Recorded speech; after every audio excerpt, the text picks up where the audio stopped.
আমার প্রিয় সপ্তম শ্রেণীর শিক্ষার্থী বন্ধুরা, তোমাদের সকলকে আমার চ্যানেলে স্বাগত জানাই। আশা করছি তোমরা সকলে খুব ভালো আছো। আজকে আমি তোমাদের 2025 সালের রায় মার্টিনে যে প্রশ্নবিচিত্রা প্রকাশিত হয়েছে তার 268 পাতায় যে 1 নম্বর স্কুল রয়েছে, সেখানে তোমাদের সপ্তম শ্রেণীর বন্ধুদের দ্বিতীয় পর্যায়ক্রমে মূল্যায়নের ইতিহাসের প্রশ্ন দেওয়া রয়েছে। আমি আজ উত্তরগুলো তোমাদের দেখিয়ে দেব। ইতিমধ্যেই যারা চ্যানেলটিকে সাবস্ক্রাইব করে নিয়েছো তাদের সকলকে অসংখ্য ধন্যবাদ জানাই। আর যারা নতুন দেখছো তারাও চ্যানেলটিকে সাবস্ক্রাইব করে নিয়ে সাথে থেকো। চলো তাহলে শুরু করছি। একের দাগের বেমানান শব্দটি খুঁজে বের করো। দেখো, ইলতুৎমিশ রাজিয়া ইবন বতুতা বলবন, বেমানান হয়ে যাবে ইবন বতুতা।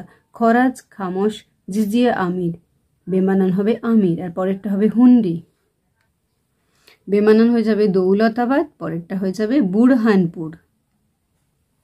দুয়ের দাগে ক স্তম্ভের সঙ্গে খ স্তম্ভ মিলিয়ে লেখো। খলজি বিপ্লব ইলবাড়ি তুর্কি অভিজাতদের ক্ষমতার অবসান। রুমি কৌশল বাবর। হৌজ হয়ে যাবে জল সংরক্ষণ। দিনেমার ডেনমার্কের অধিবাসী। সরাফ হয়ে যাবে মুদ্রা বিনিময়কারী।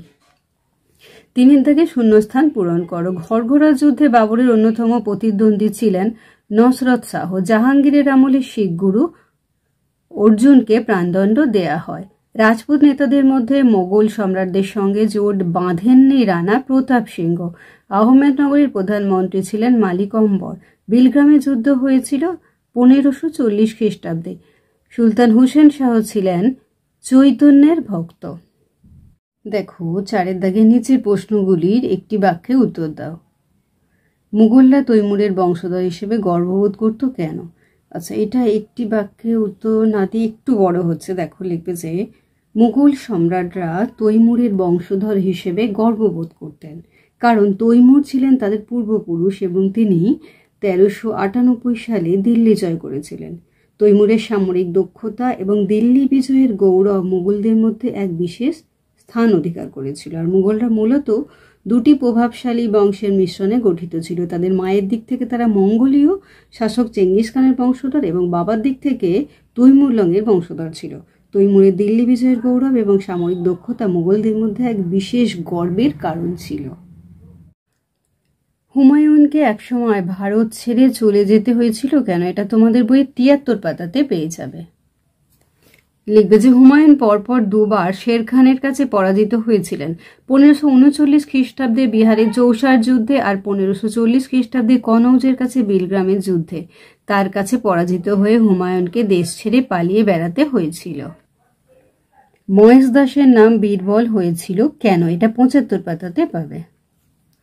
দেখো, বীরবলের জন্ম হয় মধ্যপ্রদেশের এক ব্রাহ্মণ পরিবারে। তার নাম ছিল মহেশ দাস। তার বুদ্ধির জোরেই তিনি আকবরের সভায় স্থান পেয়েছিলেন। আকবর তার নাম দেন বীরবল। এখানে বীর এবং বল শব্দ দুটি বুদ্ধির জোর বোঝাতে ব্যবহার করা হয়। ঔরঙ্গজেবের আমলে বাংলায় সামুদ্রিক বাণিজ্যের উন্নতির একটি কারণ লেখো। এটা 80 পাতাতে পাবে। এটা তোমরা এই শাসনের থেকে প্রশস্ত হয় পর্যন্ত লিখবে। জাপ্তি বলতে কি বোঝো? এটা আগে 86 পাতা থেকে দেখি, তারপর ছায়া প্রকাশনী থেকে দেখব। দেখো, জমি জরিপের ভিত্তিতে রাজস্ব নির্ধারণ করার পদ্ধতিকে বলা হয় জাপ্তি। জাবদ মানে নির্ধারণ।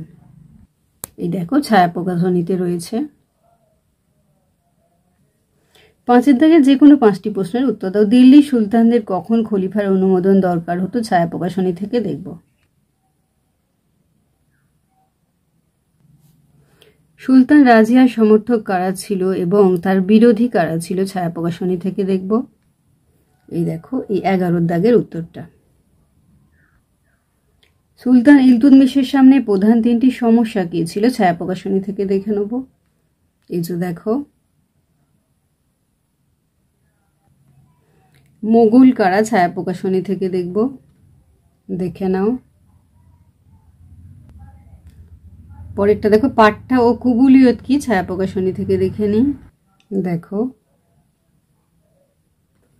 পরের প্রশ্ন, বাণিজ্যিক চাষ বলতে কি বোঝো অথবা হুন্ডি কি? আমরা তোমাদের ইতিহাস বই থেকে 107 পাতায় দেখবো আর হুন্ডিটা 103 পাতায় দেখে নেব।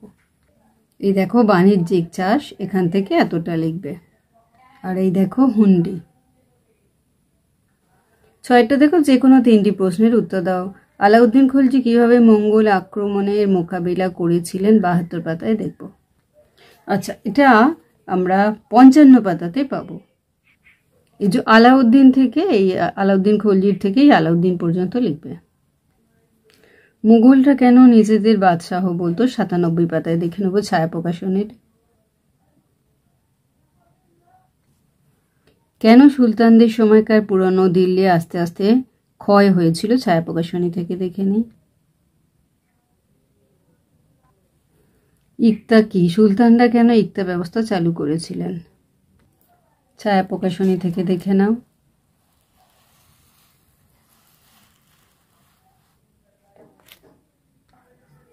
সুলহ ই কুল কি?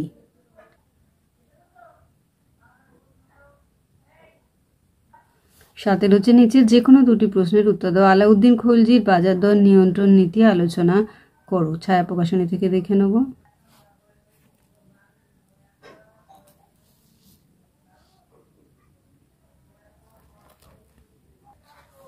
ঔরঙ্গজেব কিভাবে দাক্ষিণাত্য সমস্যার মোকাবিলা করেছিলেন এবং শের শাহের শাসন ব্যবস্থা আলোচনা করো।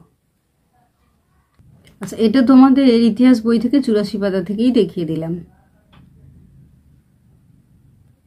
পরেরটা অথবা দিয়ে শের শাহের শাসন ব্যবস্থা আলোচনা করো। এই যে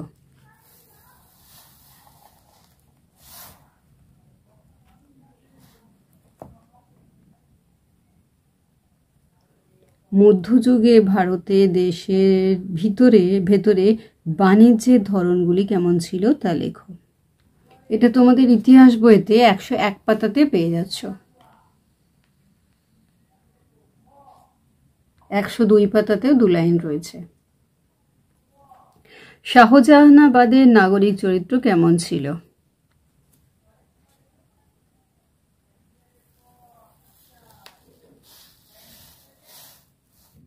আমার প্রিয় সপ্তম শ্রেণীর শিক্ষার্থী বন্ধুরা, আজকে তোমাদের আমি 2025 সালের রায়োমার্টিনে যে প্রশ্নবিচিত্র প্রকাশিত হয়েছে তার 268 পাতায় যে 1 নম্বর স্কুল রয়েছে সেখানে তোমাদের সপ্তম শ্রেণীর বন্ধুদের ইতিহাসের প্রশ্ন দেওয়া রয়েছে এবং এই প্রশ্নগুলো দ্বিতীয় পর্যায়ক্রমে মূল্যায়নে আমি এর উত্তরগুলো দেখে দিলাম। আশা করছি সকলেই বুঝতে পেরেছো। ভিডিওটি দেখার জন্য তোমাদের সকলকে অসংখ্য ধন্যবাদ জানাই। ভালো লাগলে লাইক করো, কমেন্ট করো, বন্ধুদের মধ্যে শেয়ার করো। আর আগামী দিনে নতুন নতুন ক্লাসগুলো পাওয়ার জন্য অবশ্যই চ্যানেলটিকে সাবস্ক্রাইব করে সাথে থেকো। তোমরা সকলে খুব ভালো থেকো।